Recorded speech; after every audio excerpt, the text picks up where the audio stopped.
반갑습니다. 항우사 전문 강사 강재민입니다. 그동안 잘 지내셨습니까? 저도 여러분의 만남을 손꼽아 기다리고 있었습니다.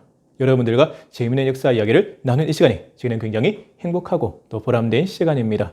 그동안 여러분들의 많은 응원과 격려 덕분에 제가 여기까지 올 수 있었습니다. 앞으로도 많은 관심과 응원을 부탁드리면서 저도 초심을 찾고 끝까지 최선을 다하도록 하겠습니다.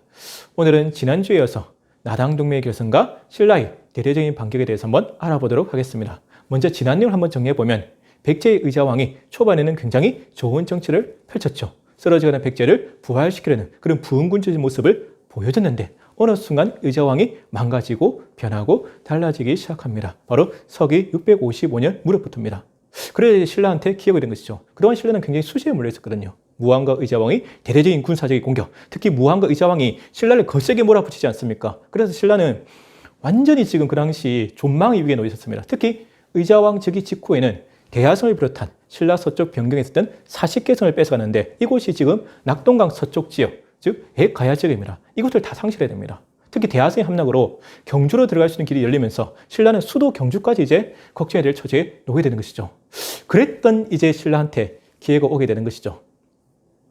바로 나당 동맹의 결성입니다. 그 당시 상황을 한번 보게 되면 대야성의 함락은 당시 신라 정계의 실권자였던 김춘추한테는 최대의 정치적 위기였습니다. 왜냐하면 대야성 성주 김품석이 바로 김춘추의 사위지 않습니까? 이 사람이 자기의 부하 장군이었던 거밀의 부인을 겁탈해서 이게 이제 거밀의 불만을 품고 백제군과 내통하면서 결국 대야성이 함락되니까 대야성이 함락은 곧 김춘추의 사위였던 김품일의 잘못이라고 볼 수 있죠. 그러다 보니까 이 대야성 함락의 책임이 모두 김춘추한테 집중돼요. 그러니까 김춘추는 최대 정치적 위기를 맞게 되는 것이죠. 그런 상황 속에서 김춘추는 외교적 해법으로 이 위기를 탈피하려고 합니다. 특히 그 당시 백제와의 고구려 관계가 강해지면서 백제와 고구려가 이제 재력 화친을 맞게 되거든요. 그러면서 신라를 동시에 압박하니까 신라는 정치적으로, 군사적으로, 외교적으로 완전히 고립된 굉장히 큰 위기를 맞게 됩니다. 이런 상황 속에서 김춘추가 먼저 바다를 건너가서 외를 끌어들여서 외와의 관계를 통해서 돌파를 하지만 외가 넘어오겠습니까? 여러분 다 아시다시피 외는 어떤 나라입니까? 백제랑 전통적으로 친한 나라죠. 특히 백제의 거의 속국에 가까운 나라거든요. 그러니까 안 통합니다. 그래서 김춘추가 다음에는 이제 고구려를 찾아갑니다. 그 당시 고구려 정계의 최고 실권자가 바로 연개소문이지 않습니까?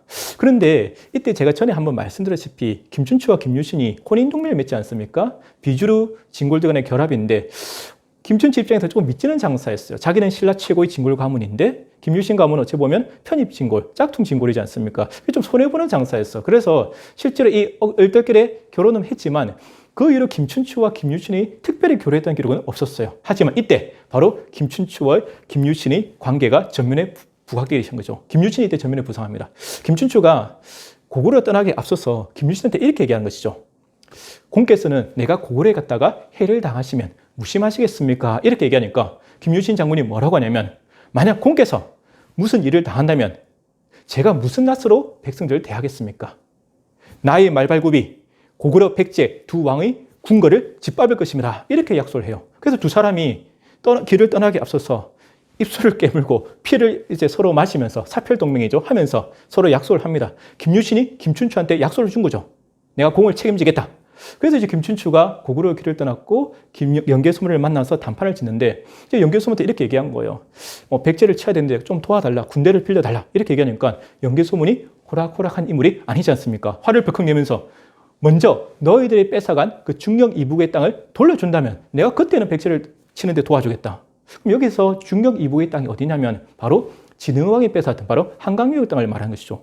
당연히 김춘추도 여기서 말려 들어갈 수는 없잖아요. 김춘추가 뭐라고 하냐면 그것은 신하인 제가 결정할 수 있는 사항이 아닙니다. 돌아가서 우리 왕께 아랜 다음에 결정하겠습니다. 이러니까 연개소문 입장에 화가 나잖아요. 그래서 김춘추를 옥에 가둬버립니다. 그러면서 김춘추가 이제 목숨이 경각에 달리게 되는데 그래도 다행스럽게도 이제 김춘추 입장에서는 선도회라는 그 신한테 뇌물을 줘서 풀려납니다. 게다가 국경에서 이제 전령이 소식을 전해요. 지금 김유신이 3,000명의 결사들을 끌고 국경에서 대기하고 있다. 만약에 김춘추를 풀어주지 않는다면 전쟁이 날지도 모른다. 이러니까 연개소문이 일단 김춘추를 풀어주게 된 것이죠. 김춘추가 고구려에서 무사히 석방되는 김유신의 힘이 굉장히 컸고 이때부터 이제 김유신이 김춘추의 킹메이커로서 굉장히 중요한 역할을 하기 시작하는 것이죠. 김춘추는 처음에 이 김유신과의 혼인 동맹을 조금 미치는 장소로 봤겠지만 이때부터 이제 김유신의 진가를 알아보기 시작한 것이죠. 아무튼 이 고구려 외교 관계로 실패로 끝나면서 김춘추는 바다 건너 당나라의 눈을 돌릴 수밖에 없습니다. 지금 고구려와 백제가 손을 잡고 신라를 압박하는 상황 속에서 당나라는 손을 잡지 않으면 신라는 이제 멸망하는 상황이거든요. 그래서 당나라로 건너갑니다. 그 당시 당나라의 왕이 당태종이었던 사람이었던 것이죠.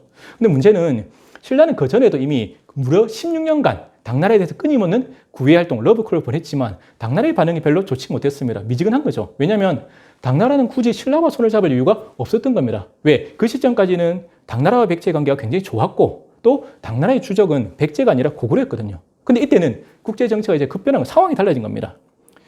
백제와 당나라의 관계가 멀어졌고 그 다음에 당나라가 고구려 전쟁에 실패하게 되니까 이제 신라 말에 넘어간 것이죠. 백제를 먼저 치고 고구려를 치는 게 좋겠다. 그리고 신라와 협력한 게 도움이 되는 생각을 하게 된 것이죠. 그래서 이제 김춘추가 말을 굉장히 잘하는 외교의 달인이지 않습니까? 이 사람이 당태종을 설득하는 것이죠. 먼저 고구려를 치지 말고 백제, 약한 백제를 먼저 치고 그 다음에 고구려를 남북으로 협공하면 승산이 있다니까 이제 당태종도 넘어갈 수밖에 없던 거죠. 그래서 서기 648년에 신라의 김춘추와 당태종 사이에서 그 유명한 나당동맹이 결성되는 겁니다. 자, 근데 문제는 이 나당동맹이 7세기 동아시아 정세를 근본적으로 바꾸는 굉장히 중요한 사건은 맞죠. 그런데 두고도 욕을 먹고 있습니다. 왜 비판이 존재하냐면 여기서 약속을 두 가지 하거든요.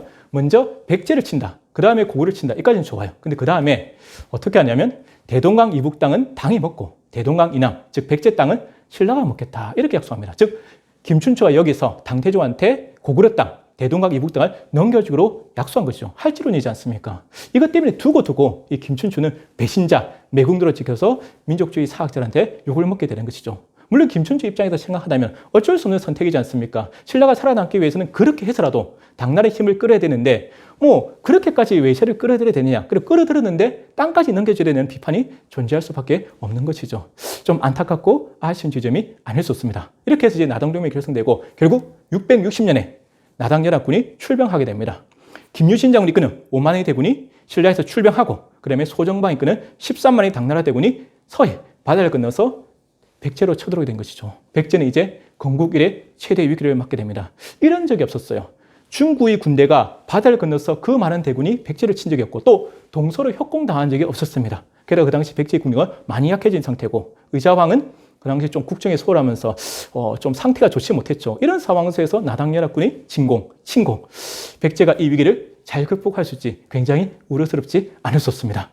자, 다음 이야기도 기대해 주십시오. 이제 백제 정말 풍전등화 같은 위기에 놓였습니다. 의자왕이 이 위기를 잘 극복해야 되는데 다음 이야기 기다려 주시고요. 오늘 강의는 여기서 마치도록 하겠습니다. 제가 항상 여러분께 드리는 말씀 있죠. 여러분들의 응원과 격려가 제게는 가장 큰 힘이 된다는 사실입니다. 앞으로도 많이 칭해 주시고 또 구독해 주시고 알려주시길 부탁드리겠습니다. 저도 초심을 참고 끝까지 최선을 다하도록 하겠습니다. 항상 건강하시고 행복하십시오. 지금까지 항우사 전문 강사 강재민입니다. 감사합니다.